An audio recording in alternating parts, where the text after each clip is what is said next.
नमस्कार दोस्तों, आशा करती हूँ कि आप सभी लोग अच्छे से होंगे।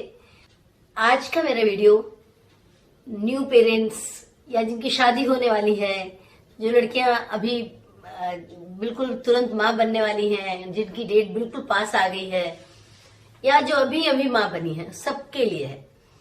तो बहुत ध्यान से देखिएगा, बहुत ही महत्वपूर्ण वीडियो है। सबसे पहले चलिए हम बात करते हैं ब्रेस्ट फीडिंग की, क्योंकि मैं आज ब्रेस्ट पंप के बारे में कुछ बातें लेकर के आई हूँ। बच्चा होता है, नवजात शिशु जो होता है, उसको ब्रेस्ट फीडिंग तो बहुत ही जरूरी है। और हर 2-2 घंटे में जो है माँ को बच्चे को उठा करके, खुद को भी उठा करके, क्योंकि नींद बहुत आती है डिलीवरी के बाद, तो बच्चे को फीड कराते रहना चाहिए। और एक स्तन से नहीं, दोनों स्तनों से आपको दूध पिलाना जरूरी है। अगर एक स्तन का दूध बच्चा पी रहा है और उसका उतने में पेट भर गया है, तो आप अगली बार जब पिलाइए तो दूसरे स्तन का पिलाइए। तो इस तरह से बच्चे को ब्रेस्ट फीड तो कराना ही कराना है। लेकिन होता क्या है कभी कभी कि बहुत सारी समस्याएं हो जाती हैं, जिसकी वजह से हमें जो है वो ब्रेस्ट पंप की जरूरत पड़ जाती है। तो ब्रेस्ट पंप की मेनली जरूरत कब पड़ती है, पहले तो मैं ये बताती हूँ। पहले नंबर पे देखिए, ऐसा होता है कि कभी कभी बच्चे जो है ना वो प्री मैच्योर हो जाते हैं, जल्दी पैदा हो जाते हैं, जो उनकी टाइमिंग है उससे पहले हो जाते हैं। तो वो बच्चे आपके निप्पल को सक नहीं कर पाते हैं, वो नहीं पकड़ पाते हैं निप्पल को, वो नहीं पी पाते हैं दूध को। फिर दूसरे नंबर पे ऐसा होता है कि सी सेक्शन में बच्चे जो पैदा होते हैं, जो ऑपरेशन से होते हैं, तो कभी कभी माएँ जो है बैठ के दूध पिलाने में असमर्थ होती हैं, बहुत सारी तकलीफें होती हैं, कोई कभी कभी नहीं पिला पाती हैं, तो उसमें भी जरूरत पड़ती है ब्रेस्ट पंप की। फिर तीसरे नंबर पे देखिए, ऐसा होता है कि बहुत सारी माएँ जो है वो वर्किंग होती हैं। तो जब बच्चा घर पे है और अगर वो ऑफिस जा रही हैं, तो इसके लिए भी ब्रेस्ट पंप की जरूरत है कि आप दूध को स्टोर कर सकें, रख सके, ताकि कोई और आपके बच्चे को दूध पिला दे। इसके बाद देखिए चौथे नंबर पे तो ऐसा होता है कि कभी कभी माँ के निप्पल जो होते हैं वो फ्लैट होते हैं या रिट्रैक्टेड होते हैं, तो वो बच्चा मुंह से सक नहीं कर पाता है, उसके मुंह में निप्पल ठीक से जाता नहीं है कि वो दूध पी पाए। इसके लिए भी फिर जरूरत पड़ जाती है आपको ब्रेस्ट पंप की। और पांचवें नंबर पे जब बच्चे होते हैं पैदा, नवजात शिशु जब बिल्कुल छोटा रहता है, तो माओ को जो है दूध अक्सर बहुत ज्यादा दूध होने लग जाता है, जो कि वो बच्चा पीता है, इसके बाद भी वो बहुत सारा दूध स्तनों में बच जाता है। तो उस दूध को भी निकालने के लिए हमें ब्रेस्ट पंप जरूरी है। अब आते हैं ब्रेस्ट पंप की बात पे। देखिए, ब्रेस्ट पंप तो आजकल जो है बहुत तरीके के ब्रेस्ट पंप आ गए हैं बाजार में। अपने कंफर्ट के अनुसार लोग खरीद लेते हैं, दाम भी उसी तरीके से महंगे महंगे होते हैं। कोई इलेक्ट्रिक वाला है तो कोई बैटरी वाला है, हर तरह के होते हैं। तो वो ब्रेस्ट पंप अलग तरीके से काम आते हैं, जो लोग अफोर्ड कर लेते हैं ठीक है। नहीं तो मैं आपके लिए दुनिया का सबसे सस्ता ब्रेस्ट पंप बनाने का तरीका लेकर के आई हूँ। ये तरीका मैं आपको बताऊंगी, तो जितने भी लोग माँ बनने वाली हैं या आगे चल के बनेंगी, सबके लिए वो बहुत ही ज्यादा किफायती और लाभप्रद है। उससे आपको कोई दर्द तकलीफ नहीं होगी, पैसा खर्च करने की भी दर्द नहीं होगा ना, पैसे भी नहीं लगेंगे ज्यादा। तो आइए मैं बताती हूँ कि किस तरह से आप जो है सबसे सस्ता ब्रेस्ट पंप बनाइए। सबसे पहले तो आप बाजार से सिरिंज ले आइए। सिरिंज जानते हैं ना, जिससे इंजेक्शन लगता है। जहां तक हो सके मोटा सिरिंज ले आइए, बड़ा। ये सिरिंज लेके आए, मैं आपको इसमें एक्सपेरिमेंट करके दिखाऊंगी। आप इतना मोटा सिरिंज लेके आइएगा ताकि भरपूर दूध उसके अंदर आ सके, ठीक है। और आइए मैं आपको बनाना बताती हूँ कि किस तरह से आप जो है इस 10 रुपए के सिरिंज से एक अच्छा खासा ब्रेस्ट पंप बना सकते हैं। चलिए शुरू करते हैं। पहले आपको एक मोमबत्ती लेनी है। इस सिरिंज तो है ही हमारे पास, माचिस लेते हैं। और लास्ट में एक चाकू चाहिए हमको। तो चलिए मैं आप लोगों को बताती हूँ किस तरीके से आप जो है घर में ब्रेस्ट पम्प तैयार करिए और सस्ता टिकाऊ। देखिए पहले क्या करना है हमको कि ये हिस्सा अंदर वाला है, इसको हमको निकाल लेना है बाहर। ठीक है, ऐसे हमको निकाल लेना है। इसके बाद जो है ये जहां से सुई लगती है ना, ये वाले हिस्से को हमको कट करना है। इसको काटने के लिए आप मोमबत्ती जलाइए और चाकू को गरम करिए। मैं आपके सामने करके दिखा रही हूँ, देखिए।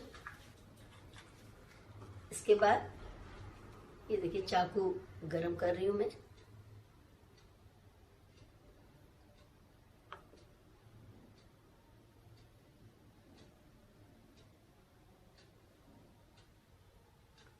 चाकू गरम करके बस इसको आपको कट कर देना है। ठीक है,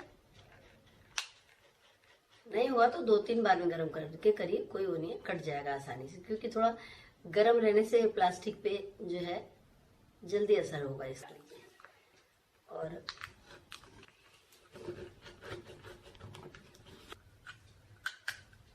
इसको फेंक दीजिए। अब ये मोमबत्ती की जरूरत नहीं है, इसको हम हटा देंगे। अब मैं आपको बताती हूँ तरीका। अब यहाँ से तो क्योंकि ये खुरदुरा है, ठीक है, तो पहले ये जो साइड थी ये इधर से जाती थी इस तरफ, क्योंकि इंजेक्शन वाला हिस्सा था। अब ये खुरदुरा हो गया है, तो अब हम इस चीज को यहां से डालेंगे। देखिए इसको यहां से डालेंगे। ठीक है, अब आपको क्या करना है कि ये जो चिकना वाला हिस्सा है, इस हिस्से को आपको अपने ब्रेस्ट पे ऐसे लगाना है। जब आप खींचेंगे तो आपके स्तन से जो है दूध खींचेगा। इसको बिल्कुल निप्पल पे आपको फिक्स कर देना है आपने। फिर आप लीजिए दूध को और किसी कटोरी या किसी भी बर्तन में ऐसे करके निकाल दीजिए। इस प्रकार से आपके दोनों स्तनों में जितना भी दूध अधिक मात्रा में बचता है बच्चे के पीने के बाद, वो आप निकालिए। और बच्चा नहीं पी पा रहा है तो वो भी दूध निकाल के आप पिलाइए। और ये आपको इतना कारगर तरीका होता है कि इसमें आपको एक तो दर्द नहीं होता है, पैसे भी कम लगते हैं। अगर आपका ये तरीका नहीं सफल होता है तब आप कोई भी ब्रेस्ट पंप खरीदिए, कोई बात नहीं। इतना बड़ा ये सिरिंज है तो ये इतना बड़ा हिस्सा आपके स्तन पे लगेगा तो काफी मात्रा में दूध, ये 60 ml का है, काफी मात्रा में दूध एक बार में निकल जाएगा। गरीब से लेके मिडिल क्लास हर कोई इसको अफोर्ड कर सकता है। भाई बहुत से लोग ऐसे होते हैं, डिलीवरी होती है, उसका खर्चा इतना सब उनके पास नहीं होता है कि वो अफोर्ड कर सकें कि वो ब्रेस्ट पंप खरीदें बाजार से। इलेक्ट्रिकल या फिर बैटरी वाले सब ब्रेस्ट पंप महंगे आते हैं। तो आप अगर चाहें तो सस्ता और टिकाऊ ये वाला तरीका अपना सकते हैं। अपने घर में कोई नवजात शिशु पैदा हुआ है उसकी माँ के लिए, या कोई आगे प्रेगनेंसी जिसकी है, डिलीवरी होनी है, उसके लिए ये तैयारी कर लीजिए। और ब्रेस्ट पंप के अलावा अगर बच्चा आपका पी ले रहा है दूध, और आप अगर अपने स्तन का दूध अपने हाथ से निचोड़ के फेंक दे रहे हैं जो अधिक दूध होता है, तो वो अलग बात है। अगर आपको पेन हो रहा है, नहीं निकल रहा है दूध, या बच्चा सक नहीं कर पा रहा है दूध, तो ये तरीका सबसे कारगर है। आप निकाल के दूध को डॉक्टर से पूछ करके, वैसे आप नॉर्मल टेम्परेचर में अपने स्तन से निकला हुआ दूध 3 से 4 घंटे के अंदर बच्चे को पिला दीजिए। और अगर आप फ्रिज में रख रहे हैं तो आप 7 से 8 घंटा रख सकते हैं। वैसे इस बात को आप डॉक्टर से भी पूछ लीजिएगा, हम लोग वैसे ही करते थे। अगर वर्किंग माँ है, कोई 5 से 6 घंटे के लिए बाहर जा रही है, तो अगर वो इस तरीके से दूध निकाल के और फ्रिज में रख के जाएंगी तो कोई भी जो है फीडिंग बॉटल में डाल करके बच्चे को दूध फीड करा सकता है, पिला सकता है। और जो अधिक मात्रा में दूध होता है स्तन में, जो कि बहुत दर्दनाक होता है, कभी कभी अंदर जो है वो गांठ बन जाती है इस दर्द के मारे। कितने औरतों को तो बुखार आता है, फिर हमारे तरफ बोलते हैं एक थनैली करके बोलते हैं, एक हो जाता है जो कि गांठ बन जाती है दूध न पीने से। तो स्वास्थ्य के लिए जो है दूध स्तनों में अगर रह जाए तो वो बहुत हानिकारक होता है। तो जो बहुत छोटा बच्चा होता है वो दूध तो पूरा पी नहीं पाता है, थोड़ा बहुत तो जरूर बच जाता है। जो बचा दूध है वो फिर माँ को जो है वो बहुत पीड़ा देता है, उससे दर्द होता है स्तनों में। तो इसलिए जो है वो आप ये उपाय करिए और सस्ता और टिकाऊ ब्रेस्ट पंप घर में बनाइए और खुश हो जाइए। कुछ मैं आपको नुकसान भी बताती हूँ, अगर ये ध्यान न दिया जाए, सावधानी न बरती जाए, तो इस तरह का या कोई भी ब्रेस्ट पंप जो यूज करते हैं उसमें नुकसान भी होता है। देखिए, सबसे पहले तो चाहे आप सिरिंज से निकालिए चाहे ब्रेस्ट पंप से, आपको साफ सफाई का पूरा ध्यान देना पड़ेगा। जब आप निकालते हो दूध बच्चे का, तो ये तो छोटा सा है, कुछ नहीं, किसी भी बर्तन में पानी जो है रखिए गर्म होने को, इसको डाल के बॉईल कर दीजिए, उबाल दीजिए, अच्छे से उबाल दीजिए। उबलने के बाद ये स्टरलाइज हो जाएगा, आराम से ये साफ हो जाएगा बच्चों को दोबारा दूध पिलाने के लिए। उसको फिर सुखा दीजिए, उसमें पानी वानी न रहे और आप फिर से इसको दूध निकाल सकते हैं। फिर एक बात का बहुत ध्यान देना चाहिए कि अगर आपने दूध निकाला है और कई घंटे हो गए हैं, तो उस दूध को आप बिल्कुल बच्चे को मत पिलाइए। आप अपनी सुविधा के लिए जिस बर्तन में दूध रख रहे हैं, कहीं डायरी में या कहीं उसी पे कुछ चिपका दीजिए भाई कि मैंने इतने बजे सुबह दूध निकाला है, चाहे इतने बजे शाम को दूध निकाला है, जिससे कि पता चल जाए कि कितने घंटे हो गए उस दूध को निकले हुए। फिर जो पिलाएगा घर में बच्चे को दूध, वो देख लेगा कि नहीं ये वाला दूध अब खराब हो गया, इसको नहीं पिलाना चाहिए। तो इस बात का विशेष ध्यान रखना पड़ेगा, नहीं तो बच्चे को जो है ना वो पाचन में गड़बड़ी हो जाएगी, डाइजेशन में, तो डायरिया वगैरह भी हो सकता है। तो बच्चे के स्वास्थ्य के लिए साफ सफाई और समय का ध्यान देना बहुत जरूरी है।